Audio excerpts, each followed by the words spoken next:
Morning po. Magta-try po tayo ng pancakes today. Siyempre, tingnan ko muna kung spike yung blood sugar bago ko i-share yung ingredients, no? So, simple lang po ito. Almond flour, tapos meron pong konting cream cheese, at saka eggs. Tapos, nilagyan lang po ng butter. Try po ako ng mga 3 pieces and we'll see kung ano po yung magiging blood sugar spike po niya. Baseline po muna tayo.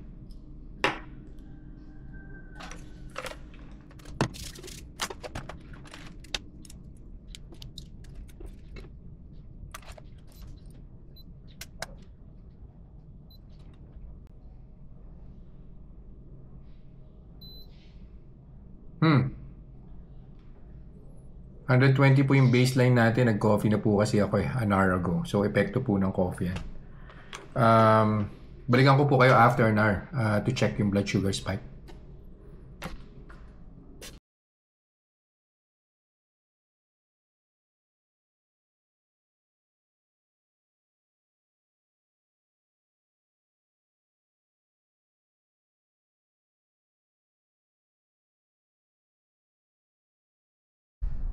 Blood sugar reading na po tayo first hour.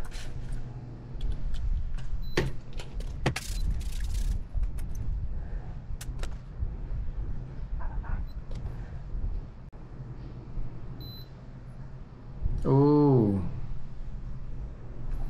1 unit, I think 120 po yata yung start natin eh, no? So 1 unit, 121. So balik po ulit ako after an hour and we'll see kung may blood sugar spike pa po on the second hour. Final blood sugar reading na po tayo.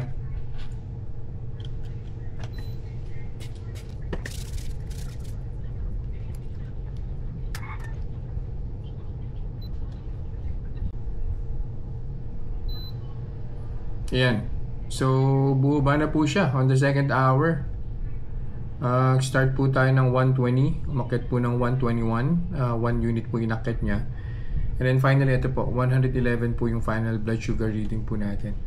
So, ang conclusion po natin, obviously, wala pong blood sugar spike si almond pancake.